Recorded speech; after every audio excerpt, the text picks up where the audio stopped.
My mother-in-law says I'm a woman who doesn't know what to do with her life because I haven't given her any grandchildren.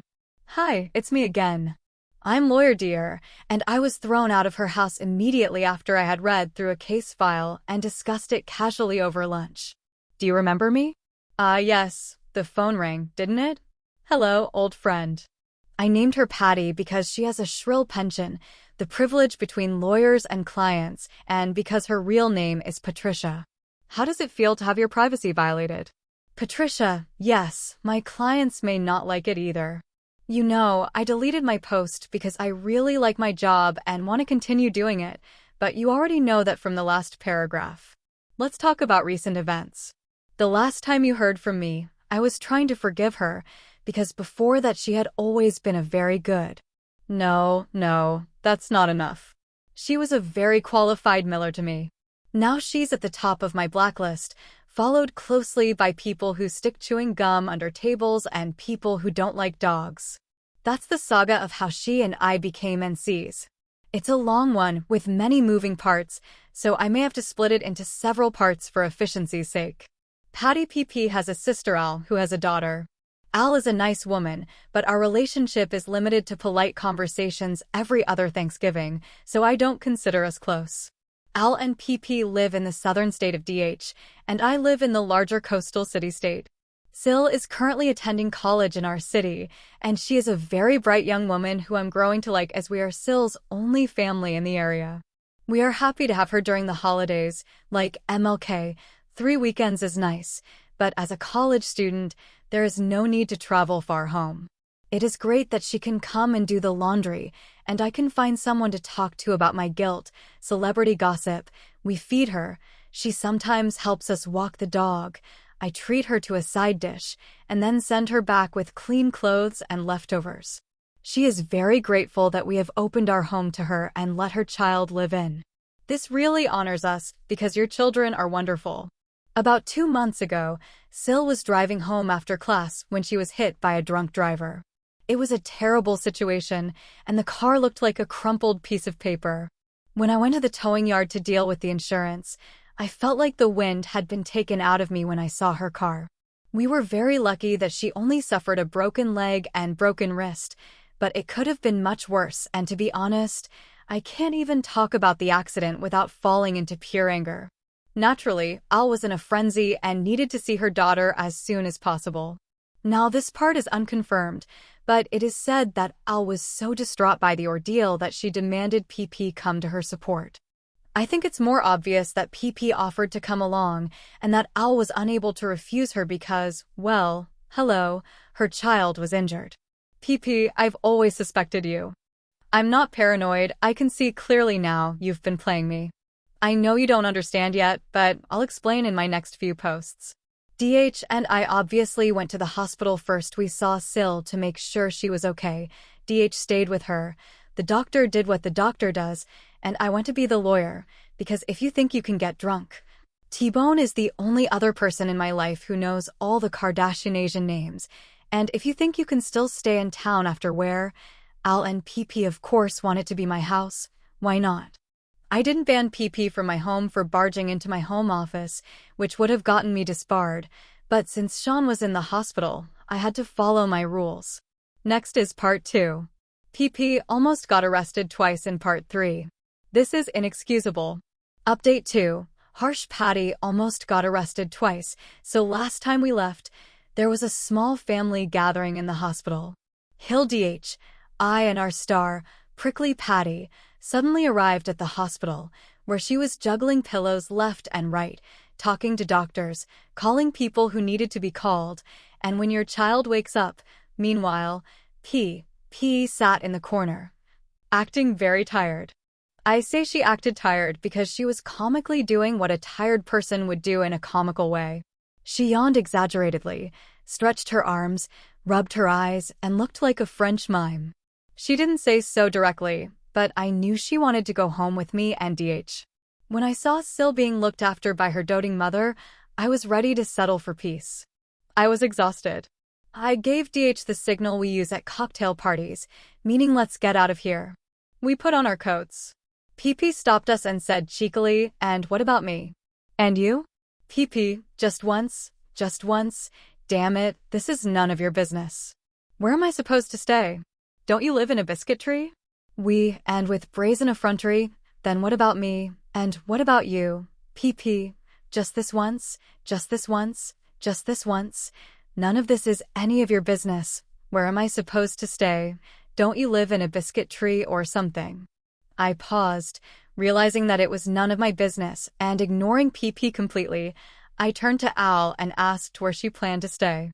She told me she planned to stay at the hotel next to the hospital because they hadn't rented a car and she wanted to be able to easily take care of her daughter, just like normal people. So, PP, if the real reason you came was to help Al, then I guess but would stay at that hotel too. But alas, logic does not shame people, just PP. Can I go home with you guys for a few hours to rest? DH gave me a glance because he knew I was about to explode. He gave me a relaxed look. No PP. Hey, I'm not me. Because Al needs help taking care of her daughter. That's the only reason you're here, isn't it? I know it's not your reason. We skipped the holidays in 2017 with you, and you want to come back to my house unless I'm dead. PP. Oh, it's okay for Al to be without me for a few hours, so why did you even come? DH, I don't have time to shuttle you back and forth. We have a lot of work to catch up on, and we're going home. PP, I'll call a cab in a minute. What do you kids call it? You know exactly what it is called. 6 months ago, I shoved you into a taxi so you could get to the airport in time. I knew what she was doing. I was paranoid until now, but she kept pushing to come back into my home after I had thrown her out. I was going to go back to DH. If you need a place to crash for just a few hours, I'll check back at your hotel. Patricia, everyone had had a long night, and DH knew he was barely hanging on, so he shut up and left the room. I followed DH home. We climbed into bed and slept for a full hour. Then the phone started ringing. It was the doorman. Okay, let's back up a bit. We bought a house in a gated community less than a year ago.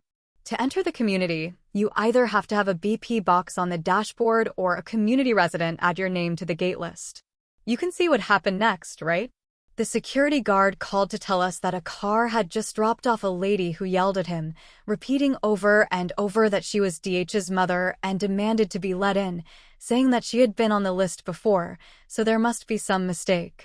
No mistake, PP. I removed you from that damn thing almost immediately after I kicked you out of my house. Satan DH groaned into his pants to go argue with his mother, which was the best part, my camel. So before he drove up to the front door in about 1 minute, PP went crazy. She rushed to the guard's little kiosk and started throwing things, staplers, radios, stationery, all airborne, and she had a few good throws too. The guard told me she hit one guy in the head with a pen holder, another guy got a bump on the head, and apparently they called the police.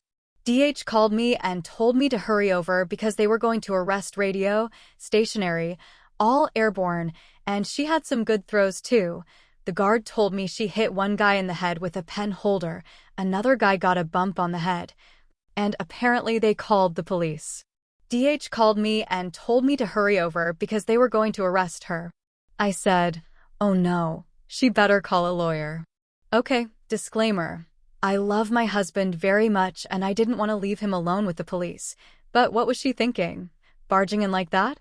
We welcomed her home again, and then everyone hugged and drank hot tea, and in the end DH convinced them not to press charges because she played the little old lady role so convincingly.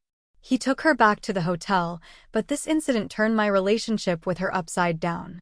I didn't even go to the door to deal with her. She lost control of me. She can't get to me because she can't get to me anymore, either emotionally or physically, and we both know that leads to extinction. Bake at 350 degrees Fahrenheit for 20 minutes or until golden brown and a toothpick comes out clean. EK, that took longer than I expected, so I'll tell you about her second run-in with the police in part 2.5. 2.5 Punishing Patty the second time she almost got arrested. Some of you have said that I'm very much back here again, and I agree.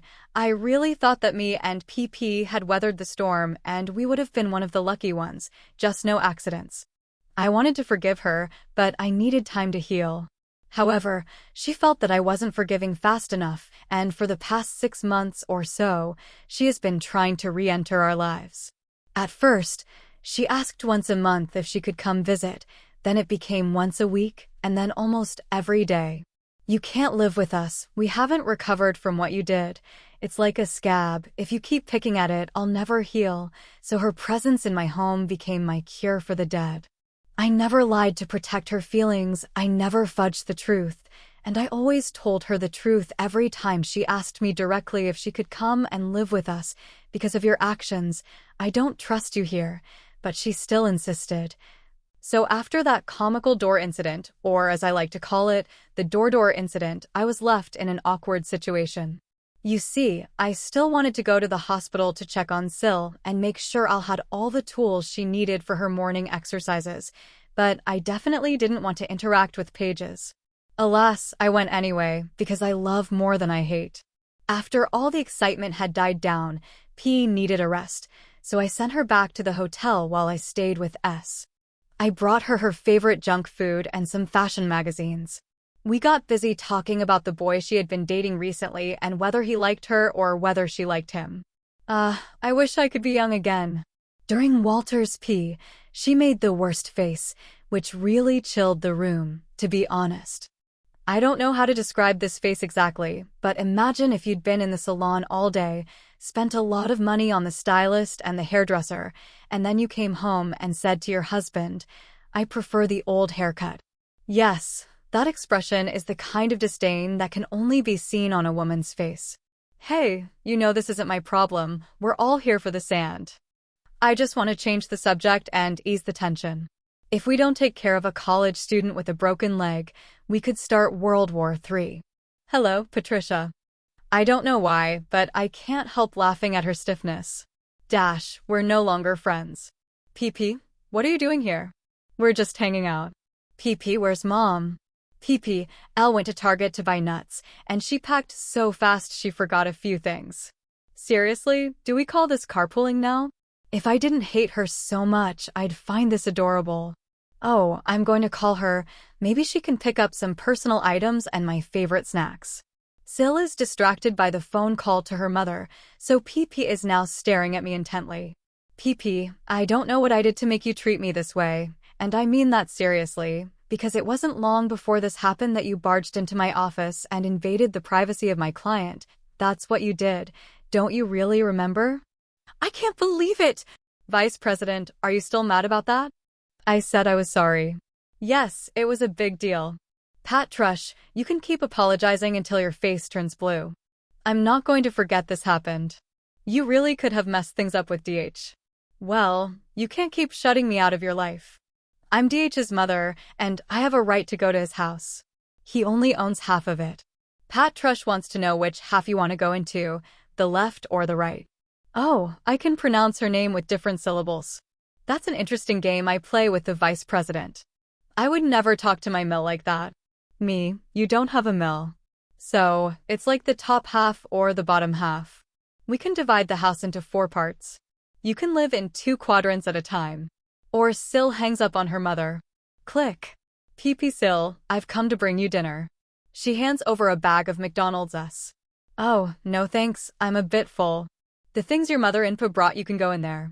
I'll eat them later. VP, I can't do anything right, can I? Mom does everything and I can't do anything. Sil looks most perplexed. PP continues eating junk food, pointing at the pile of snacks I brought. I'm a mom, and I know you need real food to get better. Calm down, lady. Chicken nuggets have no medicinal value. Mom isn't even a mom. She'll never be a mom. She can't do what I do. Wow, ouch, ouch, that's okay.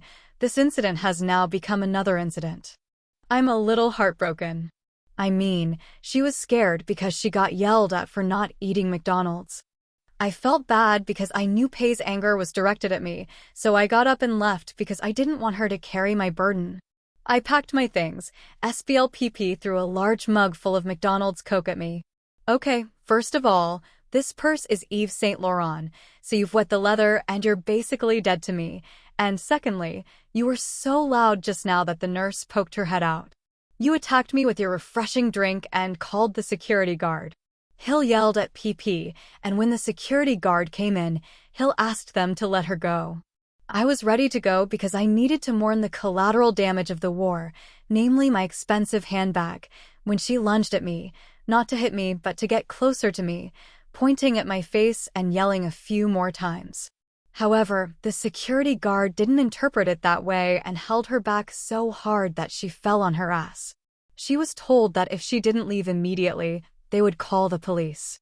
Like her new MO, she grabbed a pink plastic cup, one of the things on the nightstand by the bed, threw it at one of the security guards, and then escaped the hospital before they could arrest her. Honestly, I didn't think she could still run, but hey, I've made mistakes before. What happened next was impressive, and it was the unforgivable thing that led to the NC update. Patty did the unforgivable. Edit, no SAS. I'm so moved by all the people involved. I am not a real woman because the comments in the comments have made me feel such a strong sense of unity and have inspired me and those who have suffered from infertility. I have carefully read every message. I have never considered myself not a real woman. Even when we learned the news from the doctor, I just treated it as a scar or a hair color, just a feature of my body that I can't change. So when PP said that unforgivable thing to me, I wasn't ashamed. For the first time since the diagnosis, I felt so small, as if someone had told me for the first time that this was indeed a very embarrassing thing and that I should feel aggrieved for the rest of my life. Well, I don't think so, and I didn't. I have thousands of friends online who make me feel 10 times taller. I don't fit your narrow definition of a woman, and that's okay, because your approval would destroy me. You make me happy. Okay, in order of the most frequently asked questions, although I wouldn't say they're in order of importance, I'll answer the following. My bag was cut badly, and the Y-Seltzer survived, but it will never be the same. Sil is doing fine, and she will make a full recovery, although I think she's still very scared to drive herself. I know what makes her anxious is doing simple things like going to the store to buy groceries. Poor girl, in the end, when I left, I was driving home and DH was waiting for me at home. I got home, explained what happened, and then went into the closet and took the wallets off the shelves one by one until I found the right one. I reached into the unlined pocket, lit an emergency cigarette, and took a deep drag. I was so angry, he humiliated me. He threw a drink in my face as if I had my own show on E-Network.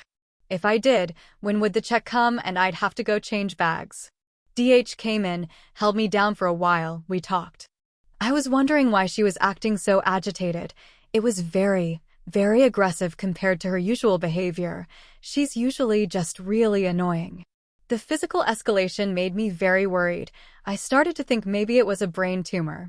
I later learned that her only diagnosis was that she was an asshole. DH called his mother and arranged a meeting. She tried to tell her story, but honestly it was so ridiculous that it made no sense. When she tried to explain to him what had happened, he became even more confused. We can't continue like this because luck will run out. Now, Al is furious with PP for yelling at her frail daughter and has kicked her out of the hotel room they share. Now PP has booked a flight back to the southern state because she has nowhere to stay. Don't look at me. The flight leaves tomorrow night, so we plan to have lunch before dropping her off at the airport. Before lunch, I want to share something with you. DH and I never had children, but that doesn't necessarily mean we didn't have children. We like to travel, go out to bars and stay out late and do adult things. This lifestyle has always suited us, but in the past year or so, I've started to feel that maybe I don't need 2 guest rooms, one of which could be used as a nursery. You know we didn't do it on purpose, but we didn't try either. If it happens, it happens. Anyway, nothing has happened for a long time. I became insecure and paranoid. Long story short, the doctor said it was my problem and it was no big deal. Don't feel sorry for me. It makes me feel like I should be more upset than I am, but I'm not. Okay, I lied. For a split second I was upset, but honestly, I don't know what would be worse. Now I can plan to do the things I've always wanted to do, foster and adopt, and not worry about it anymore. Back to lunch. God bless us all. I have court in the morning, so I can't give you a verbatim transcript, but the gist is this. PP never saved for retirement. She worked at a job that paid average wages, but theoretically would have had a good retirement plan, but it would have taken far more than 10 years to take advantage of it.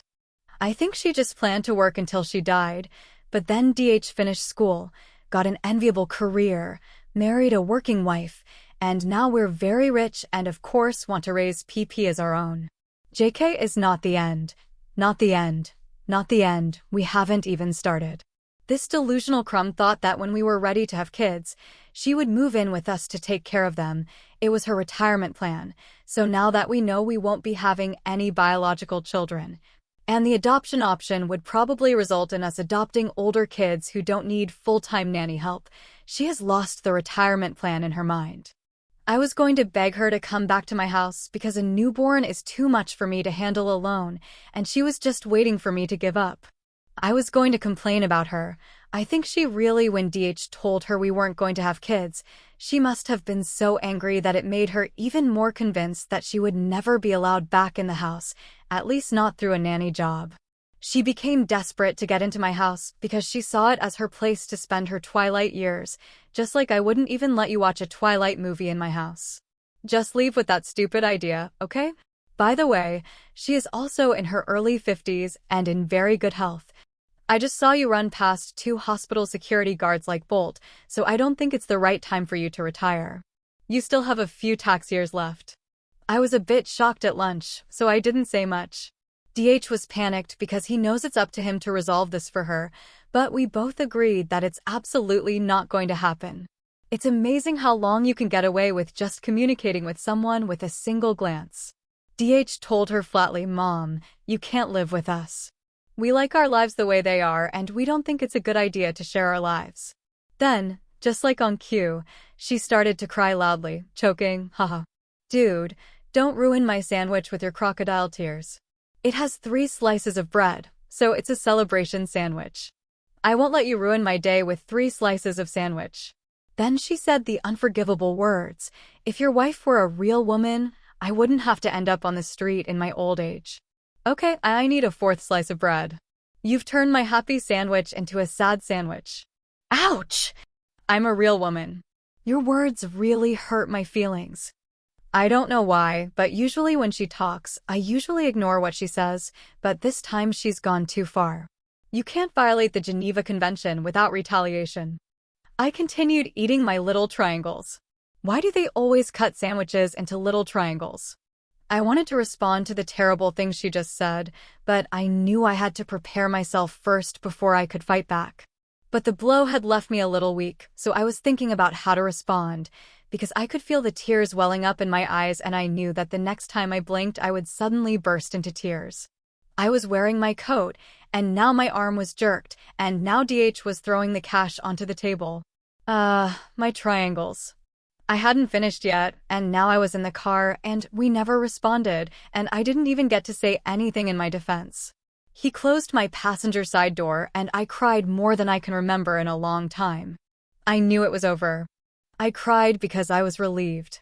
I really thought he would choose to help her because she was his mother.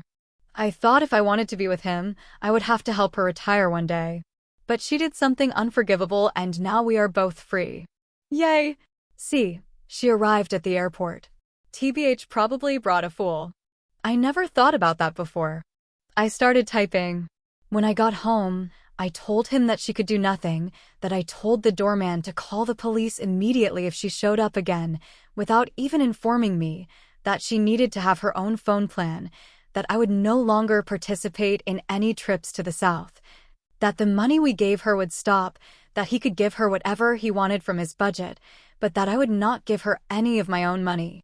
Damn it, I don't need to give birth to a child from my vagina to know that you can suck my dick.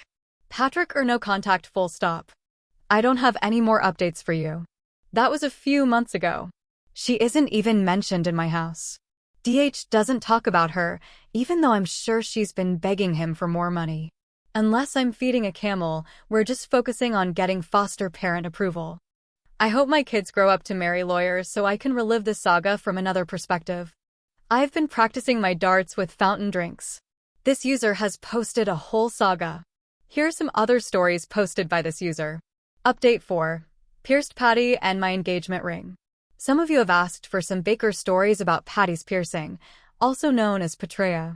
During my last odyssey, she went to North Carolina. That's funny for two reasons. One, you know that Beck really existed, and two, you know it's enough to make someone reminisce.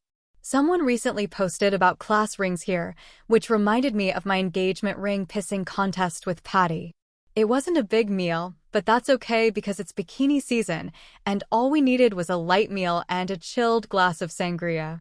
Well, right after I graduated from law school, DH and BF took me on a long weekend getaway. I take the word right after very seriously.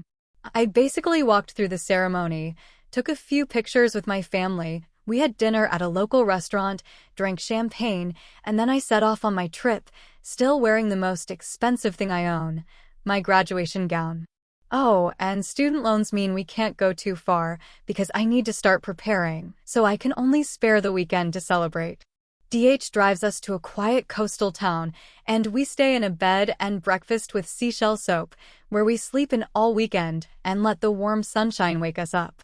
We had late-night meals in dimly lit restaurants, drank wine, and listened to whispers. We inevitably argued about whether the seashell soap was decorative or practical, and it was hands down the most romantic trip I've ever been on. On Saturday night, we had one of the most fun seafood dinners of our lives. Two drunk people in plastic bibs and crab claws, we took a walk along the beach to relax before driving back the next day. The sun had just set, the breeze was blowing, and I think DH couldn't wait any longer, so he asked the question, but he wasn't going to propose, at least not this weekend. For us, proposing is always the final thing, but I didn't really pressure him. We always have the whole coast when we finish school mentality, but the weekend was just perfect. I just graduated from school, so it's kind of like see you. He couldn't wait another moment. Things just felt so natural. He didn't have a ring for me. He just took off his class ring proposal.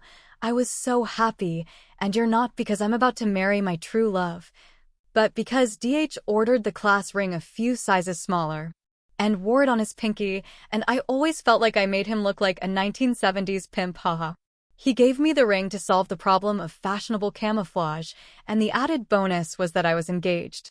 We called our parents and got the appropriate reaction, except that PP wanted to come and see us right away, a bit forgetting that we were engaged, as I was preparing for the bar exam. When I finished that dreaded exam, I felt dizzy, as the whole shy bride thing hit me like a ton of bricks. When I graduated from law school, I was approaching 30, and there was no reason for me to smile so happily. I was finally no longer a stereotypical nerd, which meant that PP could come visit us, because she had been begging to come see us since the moment we told her we were engaged, so we could celebrate together. So PP came to town and, without any polite small talk, demanded to see the ring, which I quickly flashed, because I knew it wasn't my real engagement ring, so I tried not to show it off, because I knew it would be confusing. When I got the real ring, the class ring was just a temporary ring, and what PP didn't know was that after returning from the trip, DH took me to a jewelry store and let me pick the ring I wanted, and I didn't want any of them. Pick your own gemstones and design your own setting. God, I'm so glad he didn't plan to propose, because my ring is so interesting, but it will take a few months to complete. I still plan to wear DH's class ring on a necklace, although it's too sentimental for me, but it's PP, so we stopped for lunch on the way home from the airport. PP asked to see the ring again, and I showed it to her, thinking she just wanted it for her son's wedding, but she asked to try it on. I thought, maybe later. I'm only human. During the week she spent with us, my spine grew only one pant leg at a time. She kept asking me if I was doing the dishes, and then she said, "Oh, you don't want to scratch that pretty ring. Take it off. I'll wear it so you don't lose it. I promise I'll give it back to you." Then she laughed, and it wasn't a cackle laugh, and she made me feel very strange, even annoyed, just very strange. I knew we were playing a game, but I didn't know what the rules were. I mean, you know what class rings look like, especially guys' ones, and unlike engagement rings, they're very masculine.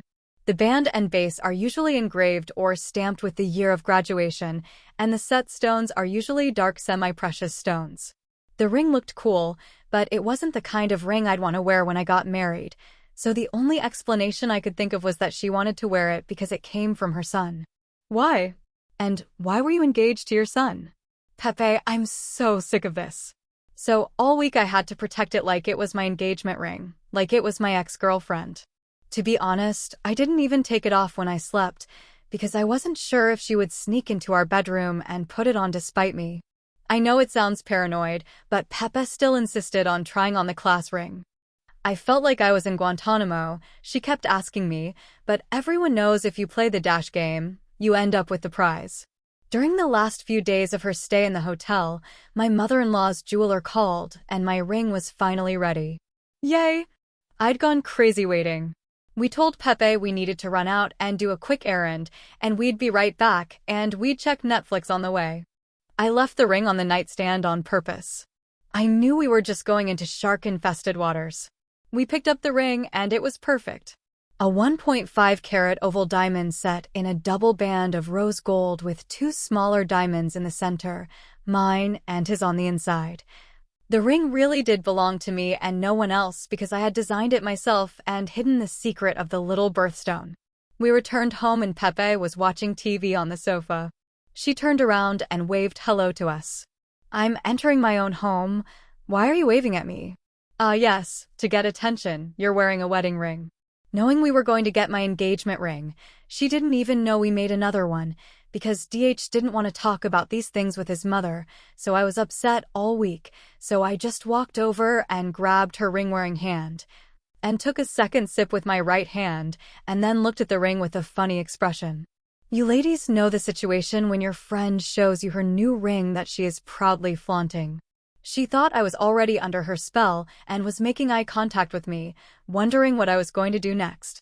When I took her left hand in my right, I pulled my left hand down her forearm until she heard a tinkling sound.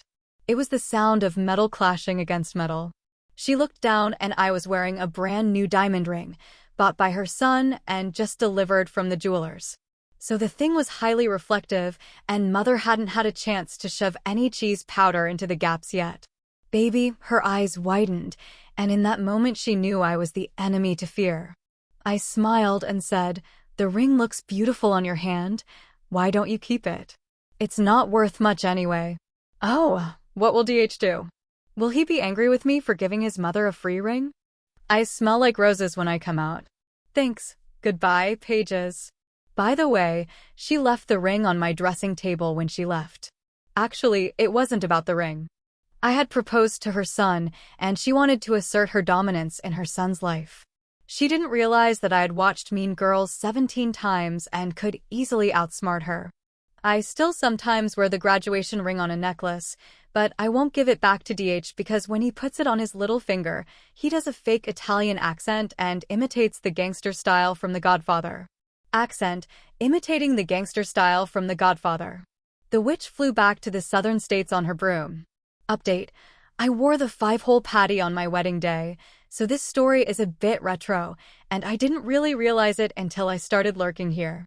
From my perspective, it was an honest oversight, but as we know, camels are absolutely deliberate in the absence of land, and if you call them out, it's your fault. Let's go back to 20XX. Today is my wedding day. PP didn't get involved in wedding planning much, and to be honest, neither did I. I hired a friend I'd known since university, someone I trusted implicitly. I forwarded her some inspiration boards and then quickly left it, because in my professional life I hadn't had any experience of getting involved in wedding planning. Of course, I did the important things, like tasting the food and visiting the venue, but the details and trivialities were done by her texting me 2 photos and me texting her back. If you have someone you really super-duper trust absolutely to dash this wedding planning method, 1010 would recommend it. So in a way, my wedding was kind of like an extreme version of a surprise party. I mean, there was no other way. Unfortunately, I work 70 hours a week as a recent graduate. I am repaying huge student loans, struggling to fit into a very exclusive, good boy club in the company, and I simply don't care if we use peonies or lies. JK, of course I care about the lies, but you understand that I don't have much room for PP to get involved, because I'm not the kind of bride she wants to be involved. She wanted me to be the vice president, but you know that's punishable, although I didn't realize that PP would retaliate against me. She thinks she's so clever. If I don't let her participate, she won't let me participate, so I don't know what she'll wear at my wedding. Everyone knows how the story ends, and this kind of plot lacks foreshadowing and surprises more than a Nicholas Sparks novel. Now, before I tell you all the things you already know, let me tell you a little bit about myself, because I don't want to be ID dash and I haven't shared it yet. I am not white. I was definitely born in the US, but my parents are immigrants, and they taught me not to lose the culture of my homeland. I'll tell you in detail. The brides in my hometown wear red on their wedding day. I think this is a beautiful tradition, and I want to follow the example of my ancestors on my wedding day and wear a traditional red dress, rather than a westernized white dress. Between you and me, I look much better in red than I do in white, and that's part of the reason I'm doing it. Thank you, Jesus. I have another culture whose traditions don't change the color of my skin. Prayer gesture. Emoji. I'm getting my hair and makeup done. The photographer is taking all kinds of weird pictures. There's a lot of activity going on in the hotel suite, and suddenly PP appears. What are you doing here? PP, my boobs are showing. Go away. PLS, okay, I'll cover my nipples, but only one. You can choose between the left or the right, and if you're embarrassed, then you shouldn't have shown up in the bridal suite without being invited. PP, she wanted to see me before the wedding and show me her bridal gown, and I was like, okay, I get it, you only have sons, you want to take wedding photos with your daughter, but can we do it later? I have something going on over here. No, we have to do it now. No other options. Because my name is Patty and I'm the center of the universe. I waved her off and said roughly, put it on and let me see, which was a white wedding dress that didn't look like some straight-up ball gown I'd seen on Mills on the submarine, but it was definitely a wedding dress for an older bride. I think I've been married 4 times, but I only have 2 knee-length groom's vibes with lots of holes and lace and a keyhole back and an inch-wide rhinestone belt. I was so blind, I had no idea what she was going to do. I thought she looked great and was actually a little relieved that she wasn't going to dress like QVC. It's definitely an elegant dress if you want to marry again, now that your first husband has confirmed the years of extramarital affairs he had with the receptionist.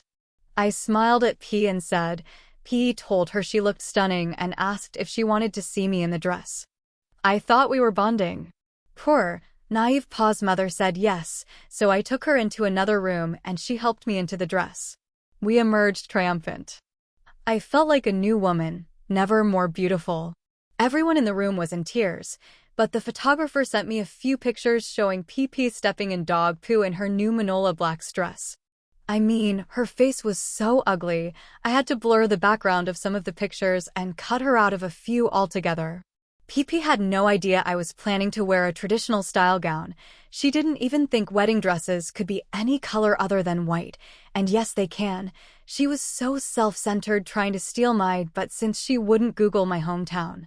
She looked like a fool. How could she throw a tantrum, although it required her to admit that she tried to annoy the bride? But the situation was so beautiful and interesting that I got angry. I didn't even plan it. I didn't plan anything that day, haha.